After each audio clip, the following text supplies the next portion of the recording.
Hey guys, welcome to NewsBlast. Mike Walters. Hi, I'm Caitlin. You know me. Caitlin, you guys know You know us. So we'll get right into it. We broke a big story on theblast.com. First thing this morning, Harvey Weinstein has been sued for sexual assault in a class action form. Now, he's actually been sued twice in the last 24 hours. I was about to say, Harvey Weinstein sued. He's what? being sued a lot in the last couple days. But I will say the one we're gonna focus on here because it's interesting. We broke the story on our website. Is the class action suit? So it was filed under Jane Doe, but the plaintiff who filed it as a class. So they are saying all of any victim of Harvey Weinstein would potentially be a plaintiff in this case. Now, remember, but all the famous victims are not actually named. So this right, is not Angelina Jolie filing anything. No, okay. None of them are named. Only one Jane Doe is named. But potentially Angelina Jolie, Gwyneth Paltrow, all of those people could join this lawsuit because it's the first of its kind. Now, I will tell you a little bit about this Jane Doe. She's not named, but her harrowing experience with him is in the documents, and I'll give you a little bit of information. So one, in the documents itself, it says that this actress showed up to try and get a part in a movie, that during that interaction, he was adamant that he saw her breasts. He kept pushing the issue. When she denied, he said the standard line we have heard several times over and over, well, do you not know who I am? You'll never work in this town again if you don't do what I'm telling you to do. Now, in the end of the story, this young lady says she was then pushed into a stairwell because she wasn't allowed to go out the normal door of this office of his. And once there, he locked the door and she was in a dark stairwell for a certain amount of time, yelling and trying to bang on doors to get out. And finally, a maintenance worker let her out. Now, I'll give you one more piece of information and we'll talk about it. I know, and we broke this story on our site also last night leading into the morning, that this young lady is legally blind. So the stairwell, if you could imagine the experience, one, the sexual assault itself is horrendous, but then being shoved out, locked out in a stairwell that you can't see very well is just, I can't imagine what this young lady went through. We can tell you that in the end, she's decided to stay unnamed, to be a Jane Doe. But this lawyer who filed it is expecting a lot of other people to come forward and join this lawsuit. I wonder if this goes forward and they have to testify. I mean, how long can you stay a Jane Doe? It's a good question. Legally, because it's sexual assault, they can take testimony from you in private. The judge you can do it where there is certain parties that know your identity, but you don't have to publicly stand in front of everybody and tell your story directly. But I think from my understanding of this suit, and we can move on, but my understanding of this suit is you will know who Jane Doe is. We will bring you that information at some point. This victim is not at this point afraid to tell her story directly, just has decided as the legal process goes down to stay Jane Doe. And I'll tell you what they told me. And this makes total sense. Remember all of this stuff. If you haven't read these stories, you should. But all of the New Yorker and the New York Times investigations into Harvey Weinstein and what he's done to the victims, where he's used intelligence officers and Black Cube and convinced people they were friends during conversations and actually they're gathering information. It makes sense to me that for a certain amount of time, these victims don't want to be named anymore. So, it's because you become the story, you become the victim. That's all you are. I feel like this, the details of this particular lawsuit bring up, they really do get to the root cause of a lot of what these women have gone through and what women for decades have gone through in Hollywood. This idea of the casting couch, they say it a lot in the lawsuit. They use that term. This idea of the casting couch, showing someone who's going to cast you in a film where there is nudity, showing them your breasts is something that in certain cases needs to be done. So when you're an actress who's trying to get a job and you're sitting in that position, I imagine there are so many other women who've done this under the guise of, okay, well, I guess this is how this goes, as opposed to there being a safe space in which to do that, where the actress feels safe the same way that the actresses need and actors need to feel safe on set when they're actually nude in front of cameras. You are in these situations where you think, okay, well, I guess this is how it's done.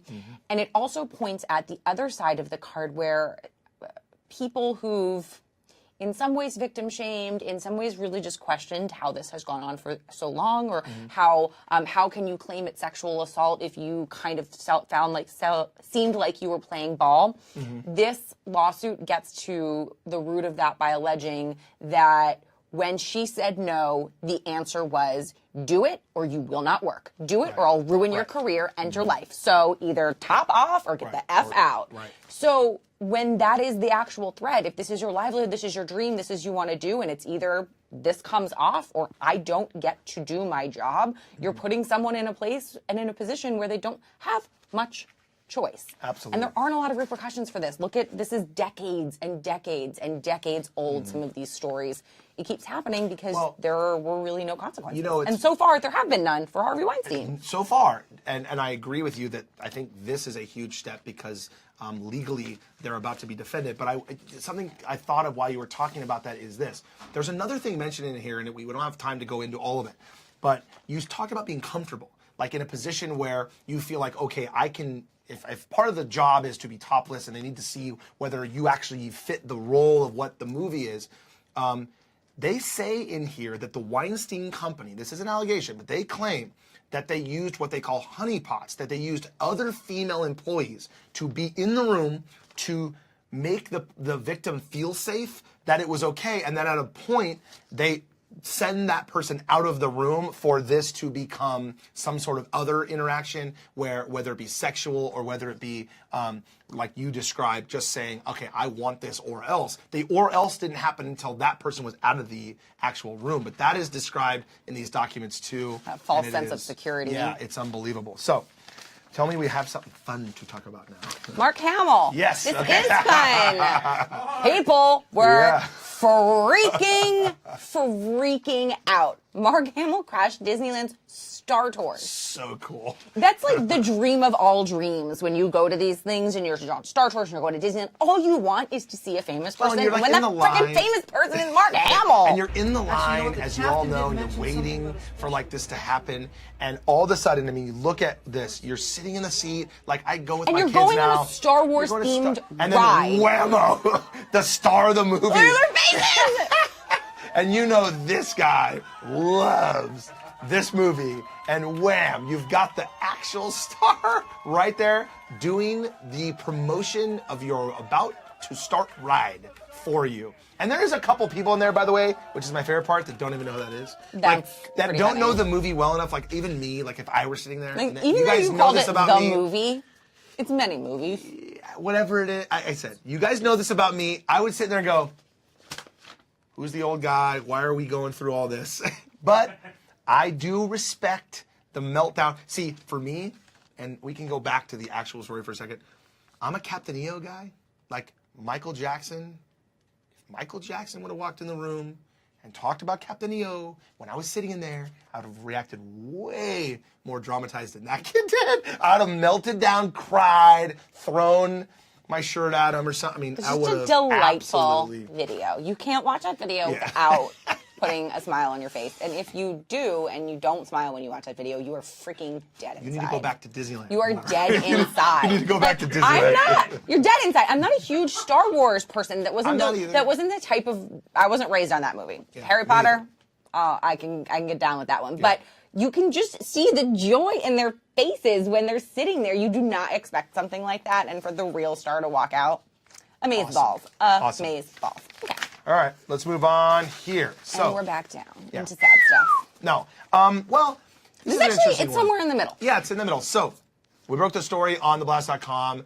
Rose McGowan was arrested for that warrant she had because of the cocaine that was found in her bag on the airplane flight. Now, the worst, literally worst possible situation. Yeah, she dropped her wallet, and in the wallet was the drugs. Now, it's bad enough when you lose your wallet. Then you lose your wallet and you have your identification and a crime, and you're like, crap. What do I do? I'm glad you brought it up because That's what we have talked about it on Facebook Live and NewsBlast about Rose having the warrant for her arrest. We told you first that it was cocaine that the arrest warrant was for, the scheduled drug. Yes, the part that's mind-blowing to me is that she dropped the wallet. Then just like anyone would on an airplane, if you work for the airport, they open the wallet to pull out the ID and go, okay, let's call it over the loudspeaker.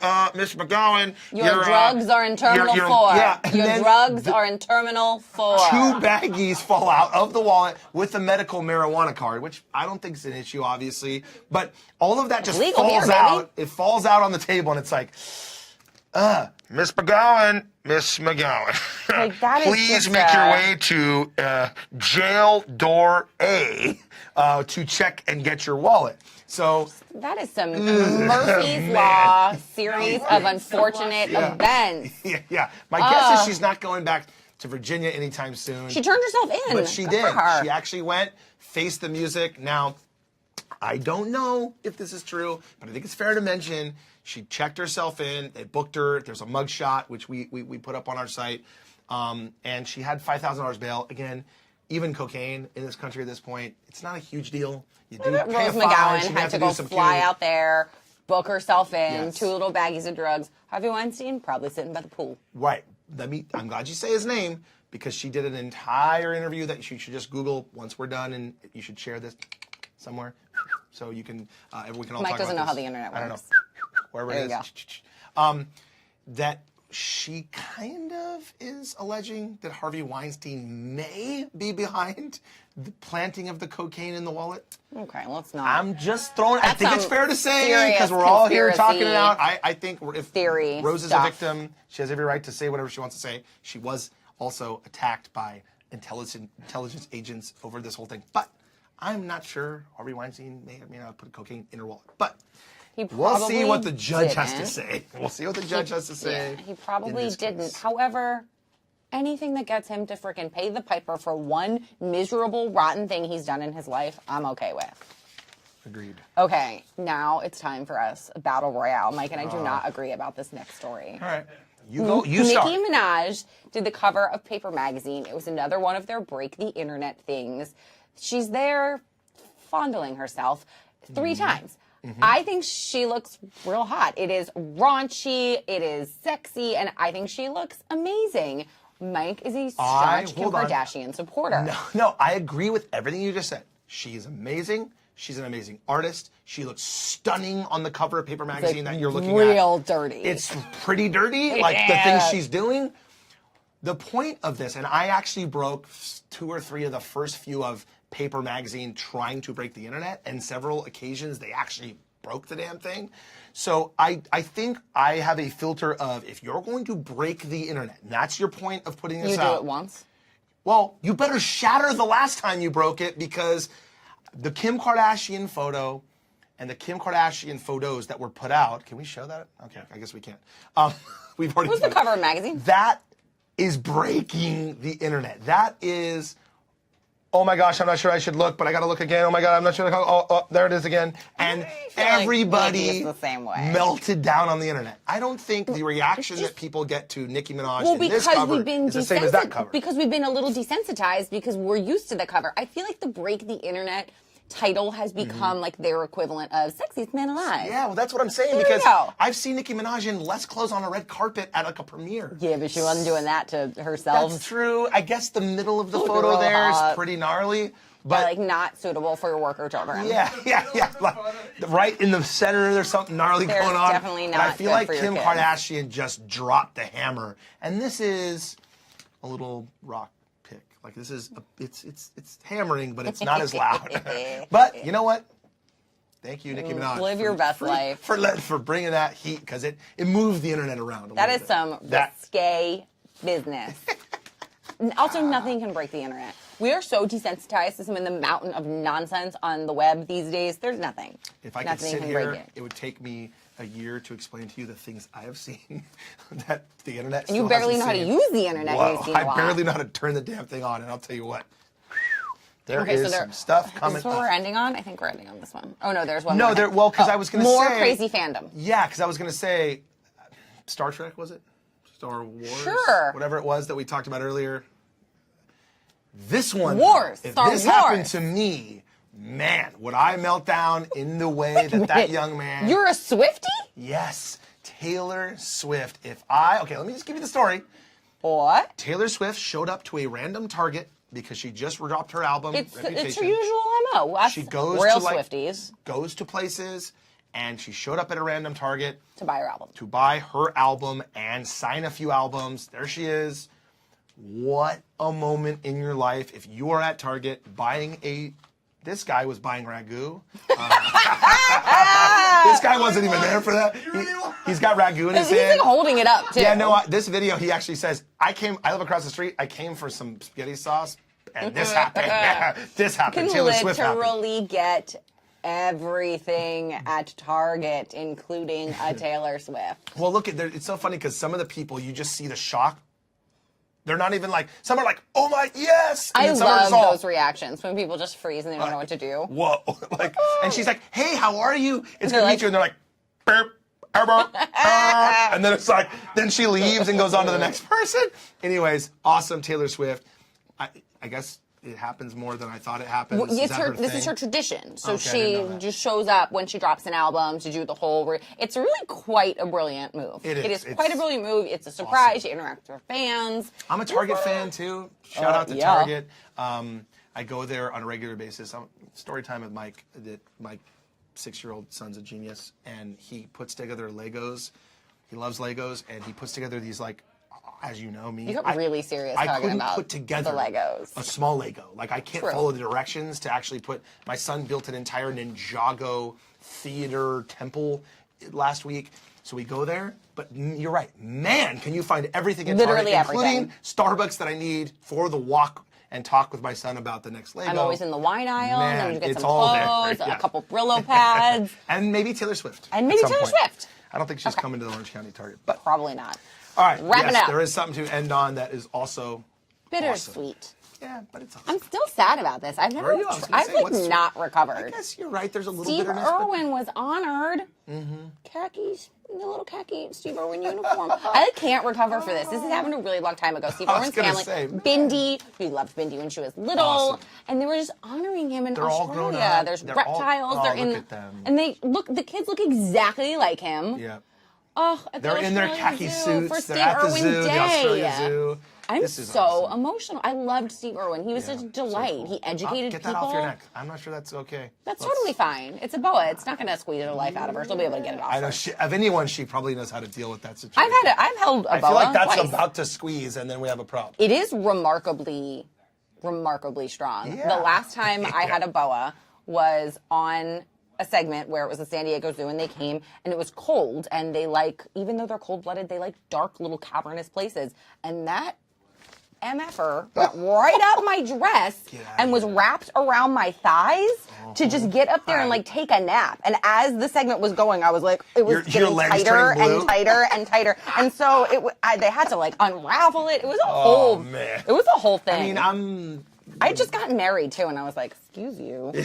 yeah. I am taken. And by the way, pan the camera up while we undo all this. Yeah, it was really kind of a thing. But I love those photos. I Me love the too. crocodile It's hunter. awesome. You should look at them. It's awesome, and anytime we can sit around and look at animals with the Irwins, Right? break the internet. Break Come the on, internet with some freaking reptiles. Let's just put You know I videos like up of Bindi reptiles. Irwin playing with reptiles. I prefer a fuzzy animal, but I'll take a reptile if it has to do with Steve Irwin. All right, that wraps it up today. All right, guys, we will see you tomorrow, 12 o'clock Pacific time, 3 o'clock Eastern. Follow us, share this. Share all this.